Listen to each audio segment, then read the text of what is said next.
any businessman, in my opinion, that doesn't wake up scared 99% of the time, a little bit, not real scared, but a little bit. Take your shower, take some deep breaths, say your prayers, and talk to yourself mentally. I talk to myself mentally all the time, even if I lie to myself. Hey, this ain't going to matter in a year. You're fine. Are you going to lay there and be a wuss, or are you going to get up and fight?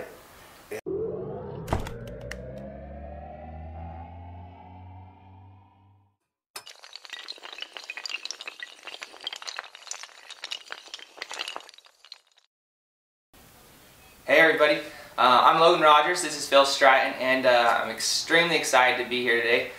Phil, growing up, he's always been one of my role models. I've roped a lot, won a couple ropings with him, but always I've just kind of watched him here in the community of Snowflake and all the things that he's done. Just to kind of give you an introduction of who he is and what he's accomplished in his life. He's got Phil Stratton Electric, which he started from scratch and grew. He's got several different companies. He's got Q&P. Q&D Electric, which I sold. Q&D Electrical, which he has sold. He's got A5 Construction. He also has some mini storage units, which I know a lot of us have always thought about. A mobile home park that he has, and then he also has a generator company that he's kind of got infused with the electric company. And so I'm extremely excited. Like I said, Phil's been one of my friends, so it's kind of going to be a fun conversation. So how's it going, Phil? Good. I appreciate you having me here, and man, might have been a little bit of exaggeration in that, but I take it as a high compliment, and love to answer any questions you can about business. Alright, so one of the first questions that I've always had for you, and I know a lot of the viewers will have, is, you know, how did you go about starting your own company? Have you always wanted to? Have you always had your own company? Tell us a little bit about that. You know, I haven't always been in business. I started out, actually got fired from the first couple of jobs I worked for. Couldn't build sawhorse. But I was a young buck, but probably about 18, I knew I wanted to do business on my own someday. And I wasn't ready till I was a little bit older than that, quite a bit older than that. And I needed to work for other companies at the time to learn certain things to go into business. So I went into business about 30 years old. It was actually a car wash, and it was a side deal, and me and my brother Kent had bought the car wash from my dad and started that actually as our first company, and it was a good little gig for us. So you, from 18 to 30, what did you do before you first of all went into business for yourself? You know, I worked for a company down the Valley, Electrical Company, got some knowledge there, and worked for the city of Snowflake, which was actually a good job to learn a lot of things, utilities and underground and backhoe and pavement and stuff like that. And then I worked for some contractors, electrical contractors on the road in Nevada, and paper mill, SRP, TEP. And I was working with my brothers at TEP, which was Glenn's Electric, and I finally made a decision, you know, I'm going to go into business for myself, and start studying to pass and get licensed as an electrical contractor. So that's kind of where I started. I already was running the car wash with my brother, and we're just hustling, you know, eating lots of ramen and thinking we were rich, you know. Well, it gives a guy like me hope. Sometimes I feel like I'm 29 right now, and I feel like I'm already late to the game, you know, and it's cool to see a guy like you talk about how, you know, when you started and just what you've been able to accomplish in the last, what, 20 years or so. You know, that's pretty neat. Well, if somebody's wanting to go into business, my opinion, and I don't know it all, and for one thing, if you're going to go into business, I've hit the ground several times. And that's part of being a good business person, I think, is you're not going to go and just do it right the first time. You're gonna fall down. There's a lot of guys that go into business, and women, and they hit the dirt. And the ones that succeed are the ones that keep getting up. And there's many that don't get up and say, you know, I don't want to do that. And that's fine. But if you want to do it, two things: you better get up off the ground and hit it again. And what you think is what you are. Who you hang around is who you are. So surround yourself with great people, and always think, you know what, there's no negative in this. I'm going forward. I'm not going to think about yesterday. Would you mind talking about, I know that a lot of us have had challenges. I mean, I personally have already had a company, I've been sued, and it's been tough, but could you talk about some of the challenges that you have faced, whether, I don't know, bankruptcy or partners fail? What's one of the biggest challenges you've had? You know, one of the first big challenges I had, I was in business for about 1.5 years and sitting down with my CPA, and he says, Phil, you got to match everybody's taxes. You got to do this, you got to do that. And in my head, I'm thinking, I'm done. I can't do that. I hate Uncle Sam. That's what I was thinking, you know, and kind of calmed down. I was young and a little bit, you know, hot-headed a little bit. And calmed down and figured, well, I got to charge more, you know, and just compensated right there. So that's one of the biggest challenges I had. Another biggest challenge, I think that anybody goes, and not anybody, but most people, is your own worst enemy is yourself. And again, what you think is what you are. So any businessman, in my opinion, that doesn't wake up scared 99% of the time, a little bit, not real scared, but a little bit, take your shower, take some deep breaths, say your prayers, and talk to yourself mentally. I talk to myself mentally all the time, even if I lie to myself. Hey, this ain't going to matter in a year. You're fine. Are you going to lay there and be a wuss, or are you going to get up and fight? And that's honestly how I believe. And pretty soon you're ready to roll. And if you'll picture, I do a lot of times I don't, but how you want that day to go, it's going to be a great day. I've got this and this. I go in that meeting, it's going to go well. It pretty much ends up that way. And then if you're stressed and you think, oh, this is going to be terrible, and a lot of times it is, you know. I think that was a really good point that people need to revisit, is that positive mental attitude of waking up every morning saying, I can win, I can beat this game, compared to saying, man, I'm going to lose, I'm not going to make a sale, I'm not going to get this contract. And that's the difference between the winners and the losers, is the guy that wakes up every morning with a little bit of a fire, a little bit on edge, saying, I got to go out and kill the wild beast and drag it back to the cave, type of a thing, you know? Pressure. There's a little pressure. And if you're the type that, you know, I'll go to work at 10 and you ain't going to make it. You know, I'm not a great computer whiz. You probably are. I'm surrounded with the right people that are, but I carry, whether it be my phone or a notepad, I might write the same thing down on 3 different notepads that I got going this week or tomorrow or today. But I always have it written down.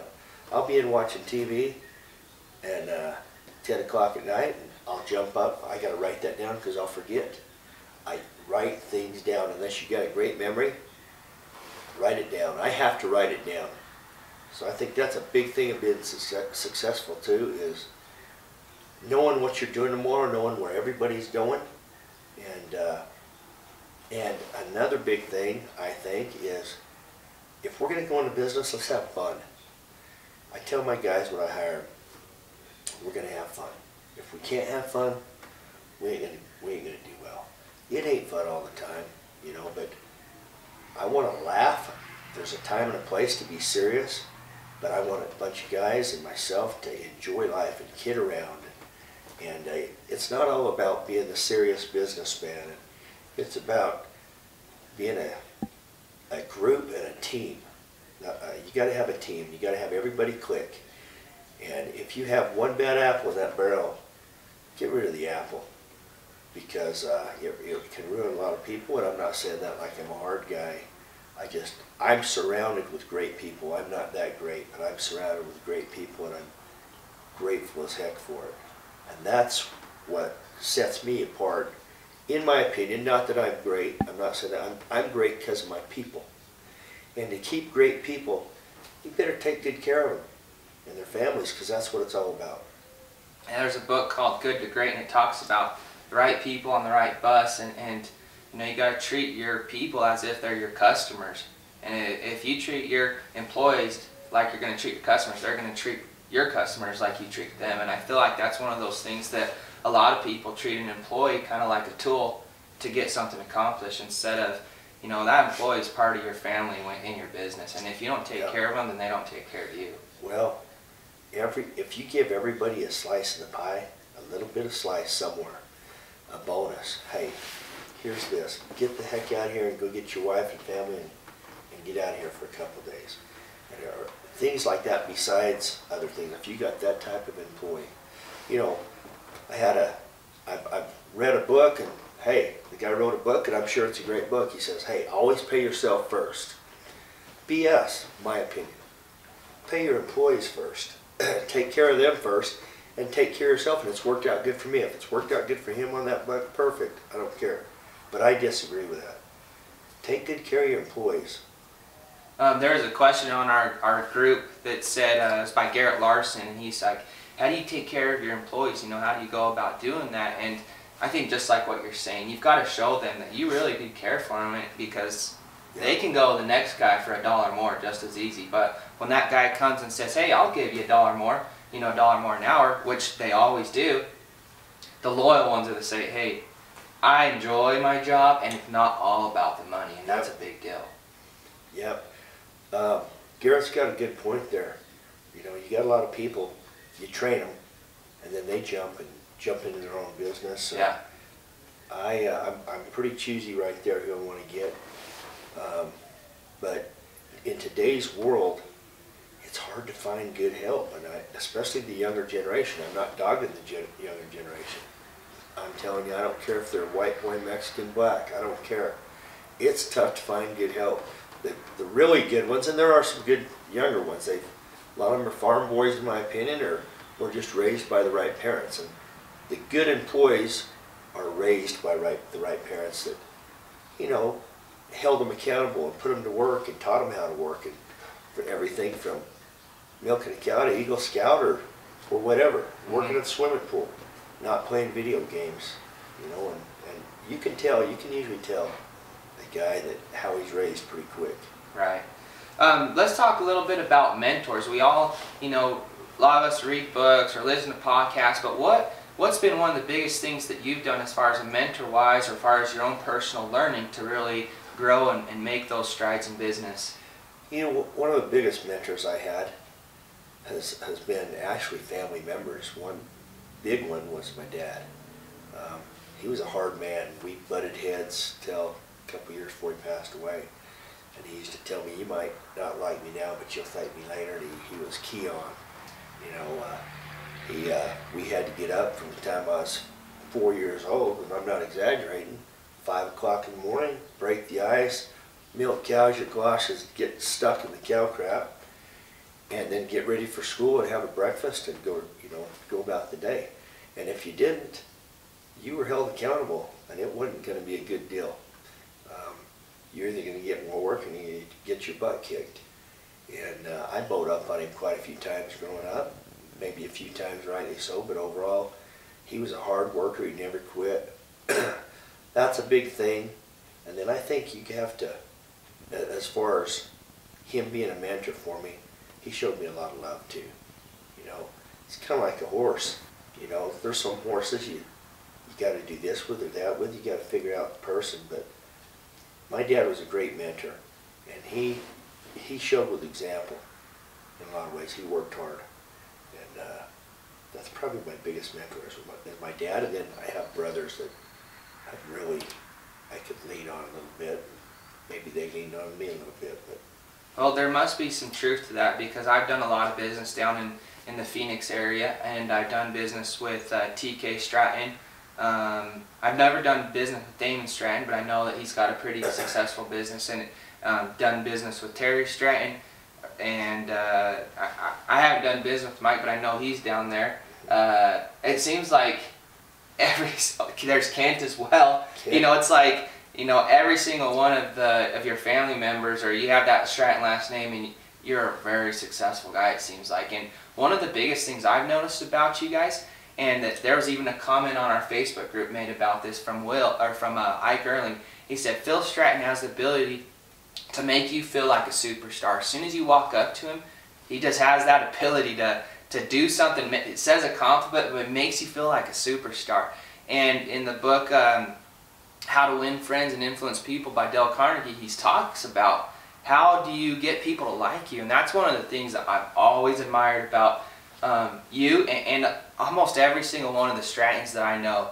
You know, I walked up to Terry at a roping the other day, and he handshakes me like I'm the long lost friend that he hasn't seen in years, you know, and just says some kind of compliment, makes me feel like a superstar, you know, and I really admire that. And so, you know, I don't know if that was your dad that taught all of you guys that or who it was, but whoever did a phenomenal job.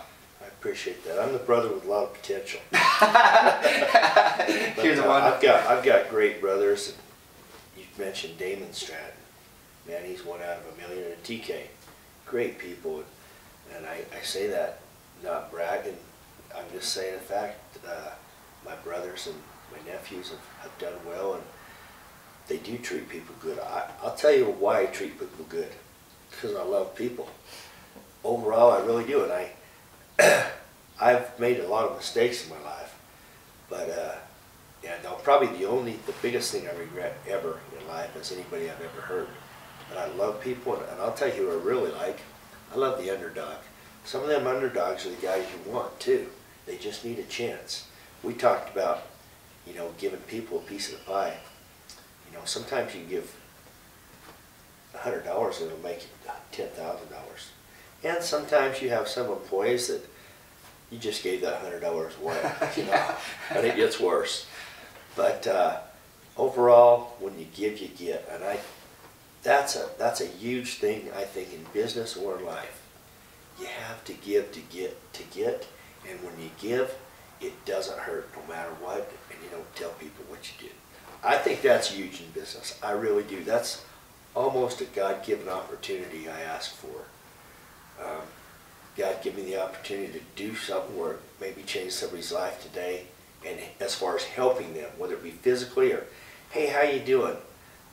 A hug, you know, someone that nobody else does that to.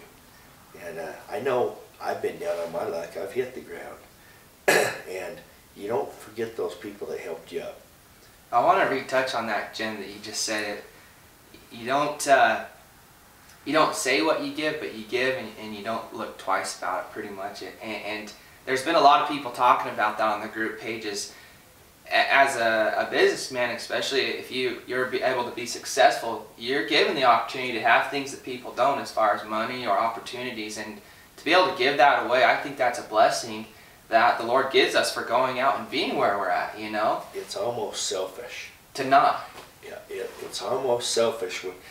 If you get a widow, or you get, man, that's a great opportunity, I'm telling you. Or the lady that lost her son, or if they're burying somebody, or the employee that's having a rough time, that's a great person. I'm telling you, that's probably the biggest thing I can tell you today, is you got to give to get. And that's the truth. And don't be entitled. Shut the hell up and go to work. Yeah. And that's just my opinion. I'm not saying I'm right. I'm saying he is right. Go to work, shut the hell up, and just get it done. So a lot of people on this group and page, they're younger guys. They have the desire. Some of them have been through college. Some of them haven't, but they have a desire maybe to start their own company. Everyone kind of has that innate feeling like, I want to go do. What would you tell a guy like that? Do it. There's two types of people.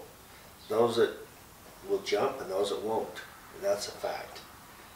And if you jump and you fall, like I said, get back up. But business isn't for everybody. But if you want to go into business, lay down, talk to yourself, whatever you got to do. Get the resources you need. Look around. How's this guy doing it? It's scary. It's not easy. You know, if you think I'm sitting here and I don't have many problems in my life and stresses, you know, everything from kids, marriage, it's not all a perfect picture. And then you got your businesses, and then you like to rope, and I like to do this, and we're just hustling. You know, we're hustling. But I'll tell you this, the only thing worse than going to work is having none. So if you want to go into business, get the attitude to do it, and do it. It's as simple as that. You got to get up every morning, 4 or 5 o'clock in the morning. You got to write things down. You have to talk to people. And if you're dealing with people as far as maybe as a salesman or something like that, my opinion is be yourself. don't ever be pushy. And do it in the fashion of, hey, if you give me your business, or if you don't, I love you. And that's the truth. It's not, I tell a lot of customers, I bid jobs, and a lot of them I haven't got. If I get the job, great. If I don't, we're still best friends. If I can help you, give me a call. I'll help you any way I can. I don't care if you got another contractor. And I mean that. And I want my competitors to do well too. I want them to do well. Don and Kay, we're really good friends. Don Fillingham, they've done things for me, and I'll help them any way I can. And if you're worried about your competition, get out of business. Don't do it. Just have your own brand and be grateful. And you got two choices. You can starve to death, or you can get it and eat well. You know? Some people think the pie's this big and they need to have their half of it, but some people say the pie's this big, but it can grow and grow and grow, and we can all have our own sliver, and we can all do great. Funny you bring that up. This is what I believe. There's 100,000 pies. I just want a slice.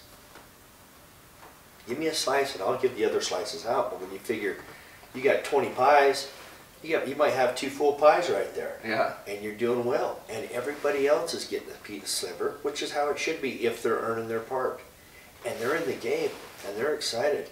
I've got a guy that moved up from the valley that kind of helps me run my business here, Randall Cardone. And there's 4 things I look for. If you're going to go into business, there's 4 things I look for when I hire somebody. And I really believe in these. Can I trust them? That's number 1. Number 2, does he have great work ethic, or she? Number 3, do they have people skills? And number 4, do they have hygiene? And they better have all 4 of them. I don't want a guy, I got lots of friends that smoke. I don't have a problem with that. I don't want anybody that works for me that's smoking a cigarette. I don't. I want a clean cut. You come to work, you're showered up, you're smiling. You're not bringing your drama with you. I don't need it, and neither does anybody else. Leave it all at home and let's go to work and let's have fun and smile and enjoy life. When we get back, we can frown or whatever we want to do. But those are the 4 things I really look for in a guy. And if you really think about it, that's tough to find. It is, isn't it? Yeah. You're like, dude, just brush your freaking teeth. Yeah. Well, I've said that. Go home and shower, dude. And you know, me talking about all this, let's get this straight right now. I have many, many flaws, so please, anybody that's listening to this, don't think like Phil Stratton, so he knows it all. I don't. I'm learning, I'm still falling, and if you're in business, you're going to continue to fall. Get up and go at them again, you know? I was listening to something yesterday, and the guy said, my dad used to always ask me, there's 5 frogs sitting on a log, 4 decide to jump off. How many are sitting on the log? And he said, all 5.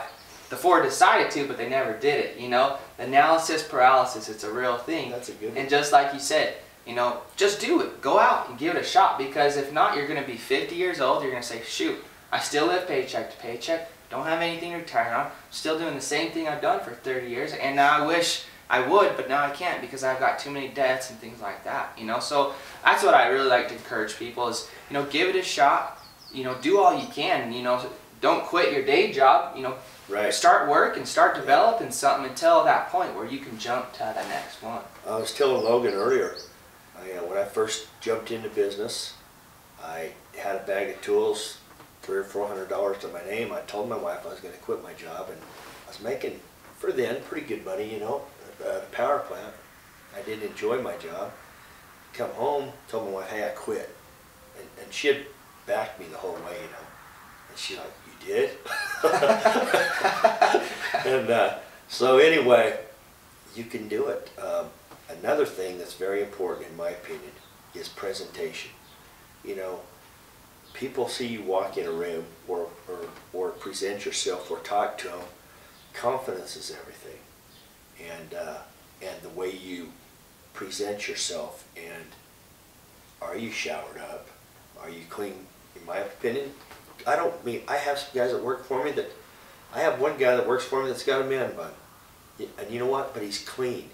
And I don't have a problem with it. I really don't. I've got a few guys that have a couple of tattoos, but they're professional, great guys, and I don't have a problem with it. I just don't want a bunch of things showing. But business isn't easy. but it is what you make it. And if you want a great, successful business, you have to have a great mindset every day. Don't listen to the negative people. You're going to have people say you can't. You're going to have people say I wouldn't. You're going to have all kinds of things come into your life. Don't listen to them. Let me ask you a question. I have one question. How many times in your life, Logan, because this is a great question for me for the year and I love it. How many times in your life have you made a decision off what somebody else thought and not what you wanted to do? Not very many. I have a ton in my life as far as how I thought what they would think of me. Yeah, based on what they would think of me instead of really what I wanted to do. Even if it be a good thing or whatever. Do what you're going to do and do it right and do it in a good way, but don't go off what everybody else, what you care about, what they're going to think. Make a good decision and go for it. I've done that many times in my life. I know I have. And my New Year's resolution was it this year. Be what you're going to be. Phil Stratton. And you know what? That's not always a good thing. And I'm learning, and sometimes everywhere I go, there I am again. You know, but I'm trying. And but be Logan Rogers or be Phil Stratton or be Tom Reed or whoever you are. You know. I got one more question for you. So, you have a kid, a youth maybe from your church. He's getting ready to graduate high school. You know, whether he goes on a mission or not. But he comes up to you and says, "Hey, I'm debating going to college or maybe starting something. I just don't know." What advice would you have for that kid that's like, do I go to college or not? My opinion is this. You want to become a doctor, you better go to college. If you want to be a lawyer, you're going to have to go to college, in my opinion. Things like that. I went to, I got valedictorian in special ed pretty much. And, well, I didn't get valedictorian, but I was like 6th. You were high up in the list right there. And I didn't do great in school. I had probably averaged a B+ or C. And I'm all for education. I think education's a great thing. If you can learn and you can afford to learn and it's in your budget, by golly, go to college. Heck yeah. College wasn't for me. I didn't like college. And I tried college.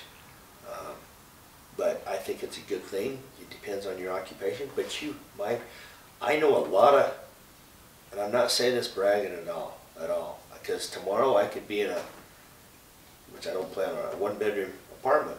But so what? I'm still like the 90% of people on this earth. But shoot, I lost where I was. What we're talking about? Well, just going into college. Yeah. As far as that, if you can afford it, and it meets your occupation that you're going for, yes. In my occupation, I didn't have to have it. I studied. I was terrible at math. I think I told you I flunked the first test I took for my electrical contractor's license, and studied up another 5 months and went back and took it and passed. It all depends what you're going into. I'm not against college, but I'm dang sure not saying you have to have college for a lot of things.